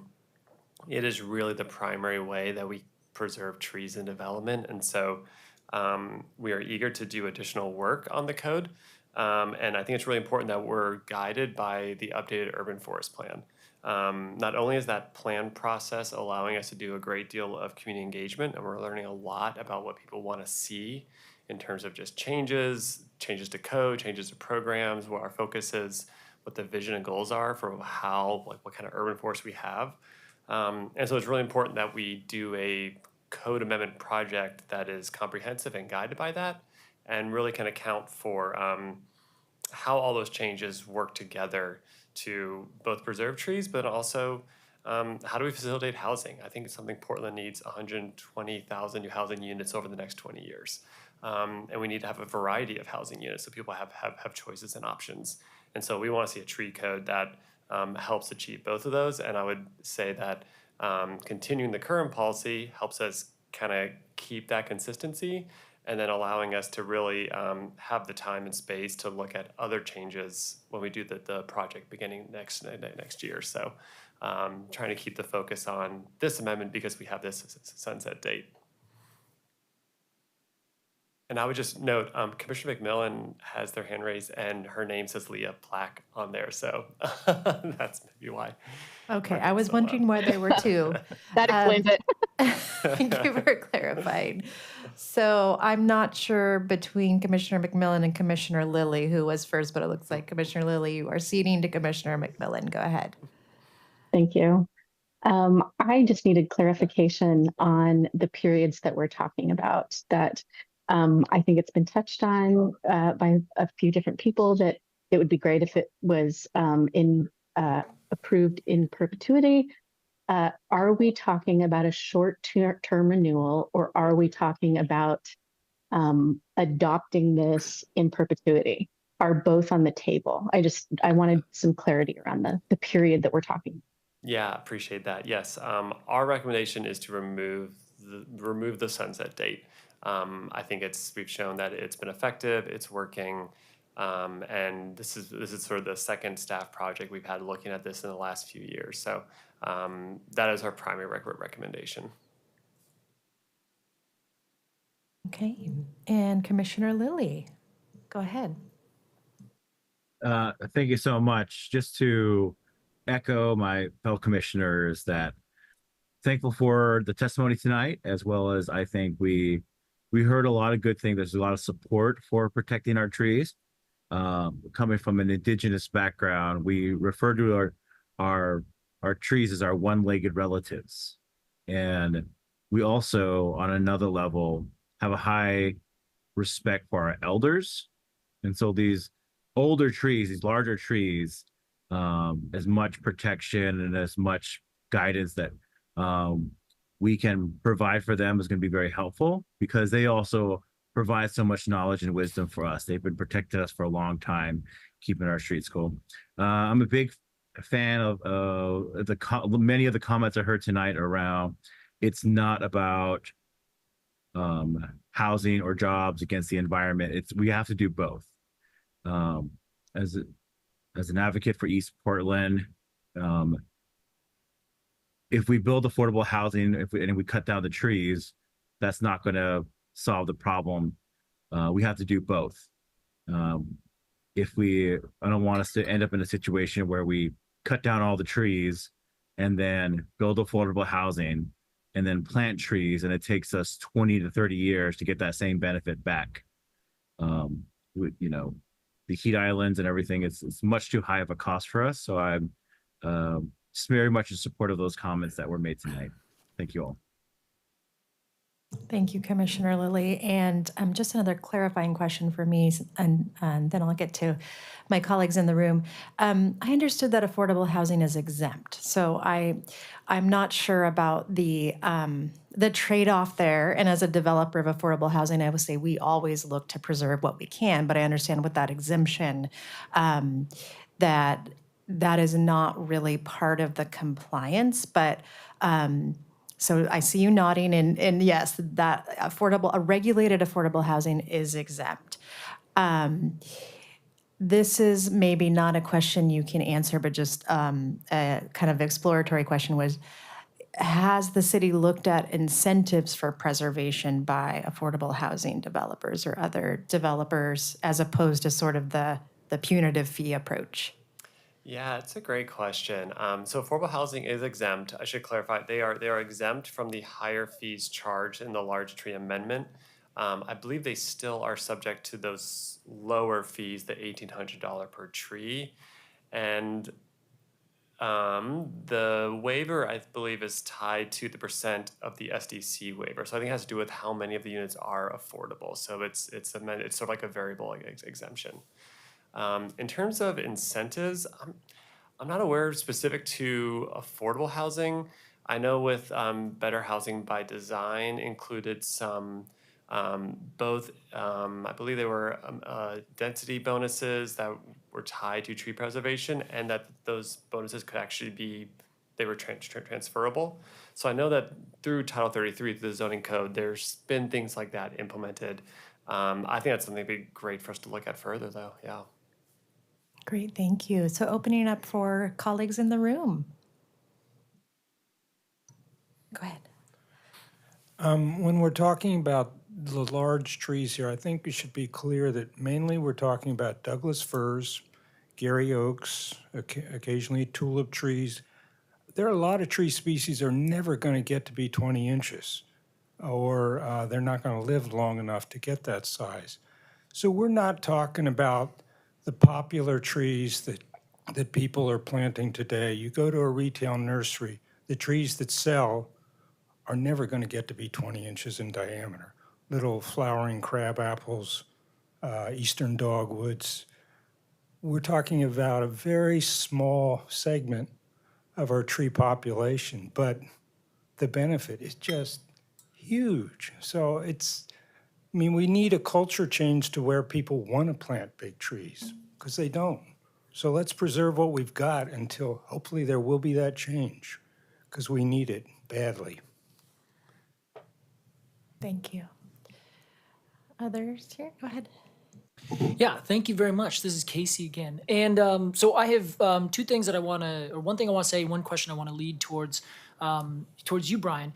So Title 33, I think, plays a really huge role here, where a lot of comments have talked about, are there any incentives, or we can have housing and we can build around trees. And I think it's important to note that there are Title 33 restrictions that allow where a building can go on the site. So it is an option, but Title 33 plays a huge role. So having an incentive, I think, would have to come from that side of it as well. It can't just be something on the side of the tree. It has to also go with the building so that things can be moved around to retain space for that tree.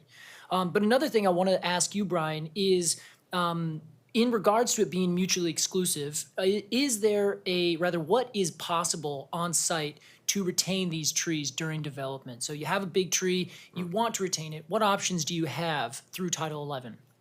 Yeah, I think the main option through Title 11 is the area that needs to be it's called the root protection zone, and it's the area around the tree where there's no ground disturbance to protect the roots from the tree. There's sort of two different options.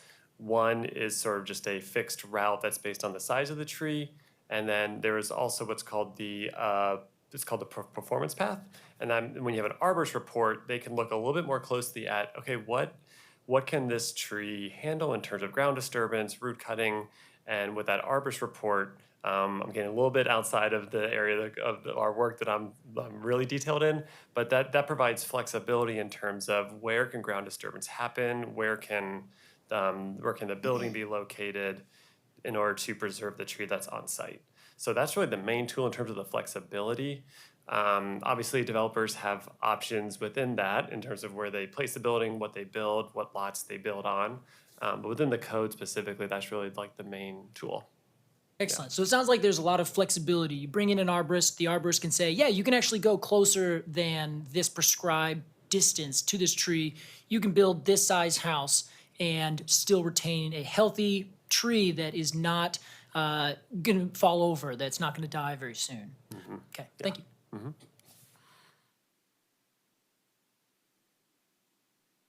Commissioner Routh, go ahead. Great. Commissioner Routh, for the record.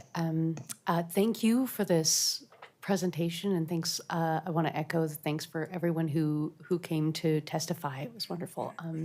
I have perhaps an out of scope question, if that's okay. But you mentioned arborist, so it's related amendment. When we're talking about like an arborist coming on a site and talking about what's possible, I also think so. I live in Lentz, so we're in that neighborhood. And a number of my neighbors, after the ice event, talking about how even more than drought, extreme weather events impact a tree's viability over time. I'm not an arborist, so everything I know I learned from Think Out Loud.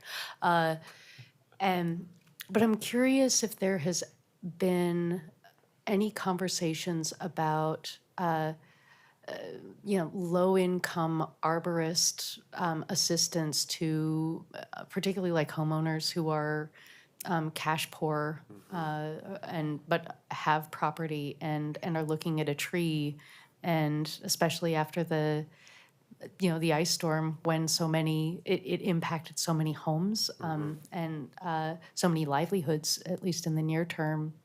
And those folks might be like, hey, this tree is going to harm me in the next ice storm, and so I'm going to get rid. I'm curious if there's been a conversation about how to safeguard and be more proactive in that conversation. Yeah, that's a wonderful question. So a few things on that. one of the things we do talk a lot about is the need to maintain trees. Trees require maintenance, just like buildings, structures, bridges. They require maintenance, and a lot of future issues can be prevented from proper maintenance and having a good health inspection. So there's a few things happening on that front. One is when it comes to street trees, the Portland Clean Energy Fund has provided funding for us to build a street tree maintenance program for the city to assume that responsibility and provide that care. So that's significant, and it would also take that sort of cost burden off of the adjacent property owner. But we would like to go a step further with that, and so we have been talking about using PSEF funding or other funding sources as well for private property trees, to have a program where most likely income qualified, but the details would need to get worked out for people who can't afford to take care of the trees on their site. If they have trees that have like hazard limbs that need to be removed, we are looking at having a program where that is an option, so that the cost of maintaining the tree is that the cost isn't the main factor in whether people are able to take care of them. Yeah. And that's something in our urban forest plan outreach. That's one of the main things we've heard. We've heard that very consistently, that people not having both the resources, but we've also heard stories of just the knowledge, the education, to have an arborist come out. Some people might have the means, but don't know that that's something they should be doing. And so these are all things that we're looking at. Thank you. And then I think we're kind of going into round robin territory. Is that okay? I'm fascinated that it took so long for us to get to IH zoning related to the tree code, because that's where I just want to acknowledge that we're once again on the Planning Commission 2 weeks ago, we were talking about the MPAP, the Montgomery Park Action Plan, and here we are back again about looking to a chicken and egg conversation around the economic opportunity analysis and how potential exemptions around Title 11 and particularly larger diameter trees are. So I just want to, we're going to be doing that again. Commissioner Spivak. Thanks. I'll ask maybe a question and part of my round robin all together, like Steph modeled. A couple. One is, I think that in terms of the 5-year expiration, those of us who did that 5 years ago thought that the project would be ready to do a whole project by now. It didn't happen. It didn't work as a prompt, so I don't think it'll work as a prompt this time either. So I generally like the idea of just letting it go on forever, and hopefully the actual code update would happen sooner than that. I'm a little curious on the some of the testimony about the value of the inches. It's a flat fee of $4.50 per inch. I'm guessing that the 37th inch is a lot more valuable than the 21st inch. So if there were like that's what I seem to hear in terms of the habitat benefits. I recognize that you want to be simple, but if there's a nexus component to this, then there would be a step in the fee. In terms of, I really want to call attention to Catherine's testimony. Thanks for staying here. In terms of I think the city's gone around for over a decade on private tree regulation. And I think we've made a lot of headway on this. We've experimented, I haven't seen that level of focus on right-of-way trees. And I would be interested, recognizing that it may not come to the Planning Commission, in seeing a list of what are the city policies that affect right-of-way trees. I don't even know what they're all called, probably. And I imagine those, and I hope that will be part of the code project that comes forth, is that there's a package that includes Title 11. I'm sure you already have ideas for that, but also city sidewalk design protocols, public works processes for adjustments, things like that. And I'll give one example from I'm a developer doing stuff in the Coley neighborhood. 13 years ago, city sidewalk standards T-Bot profile would have just cut right across a 32-inch Deodar cedar. I petitioned the city, spent money, got an alternative design. Okay, 8 years later, I thought the city's probably got it figured out. Well, this time I had to do it again for a big oak tree and a Scots pine. 2 weeks ago, I had a 15-minute consult on a site I'm looking at where between a right-of-way dedication and the city's standard street profile, it would take out 18 to 24-inch healthy trees. seems like I'd have to go through that process again. It seems like the city has a lot of autonomy in the right-of-way. It should use that power to protect right-of-way trees. So I'm imagining it's probably the infrastructure bureaus like PBOT, utilities, water, sewer. Maybe it has to do with the regulated utilities, overhead lines, rules for that, franchise fees. I'm not sure what the list is, but perhaps for our work session, staff could sort of share. I know this is not part of this project here, but in terms of scoping the new one, I hope it's more expansive than once again looking at private trees. That's it. Thanks.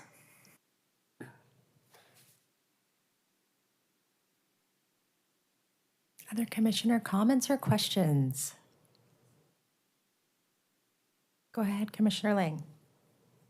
Yeah, Wade Lang for the record. This kind of came up, and I just want clarification because you came to us asking to either eliminate the sunset or set a 5-year sunset. But there, in testimony, which was really valuable, they talked about some of those other exemptions, and you mentioned some stuff going forward into next year. Are those the things you're looking at for next year? Is all of those exemptions, and where do they fit and what you can do with them?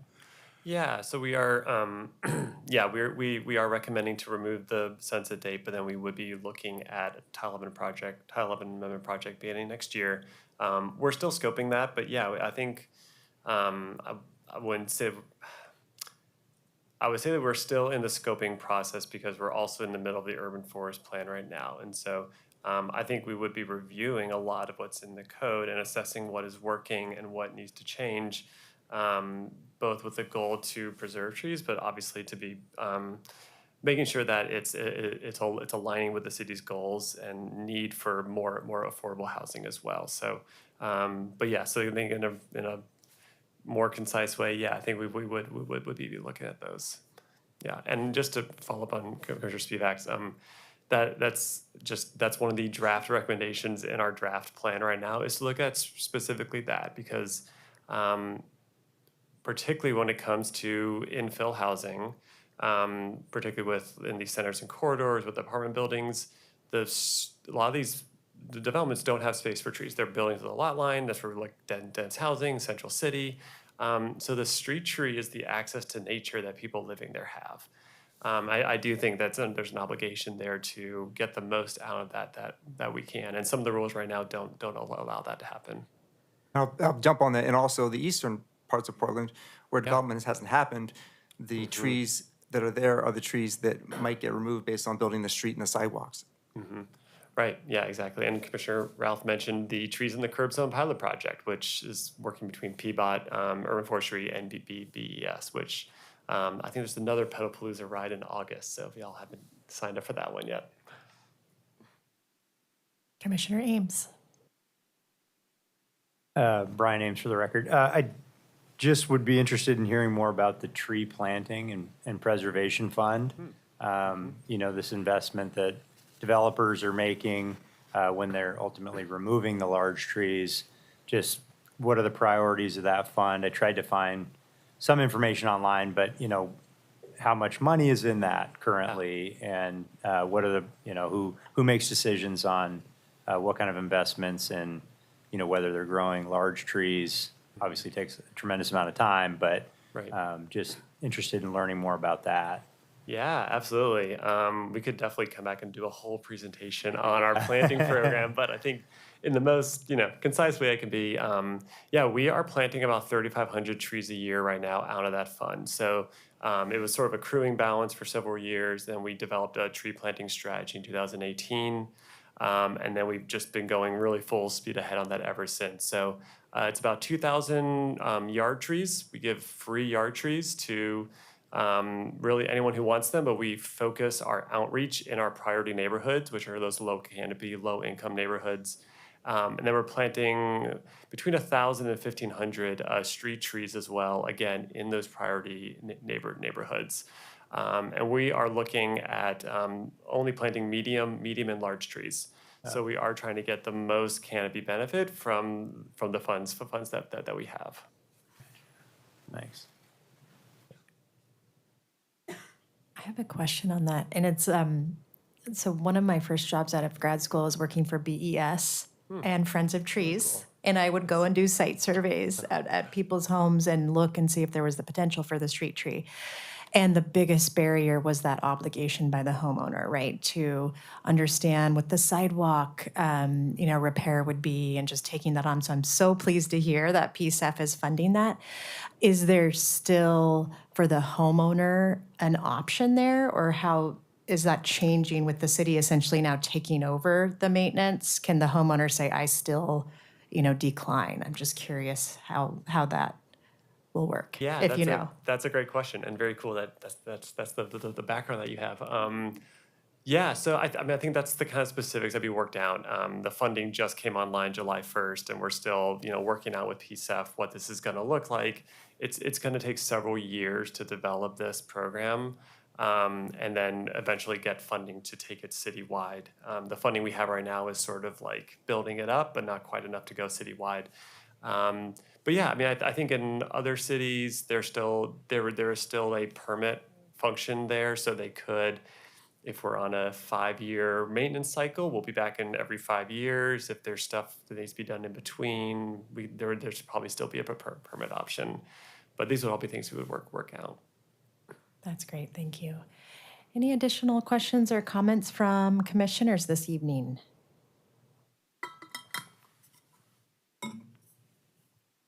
Okay, well, thank you so much, Brian. Really great presentation.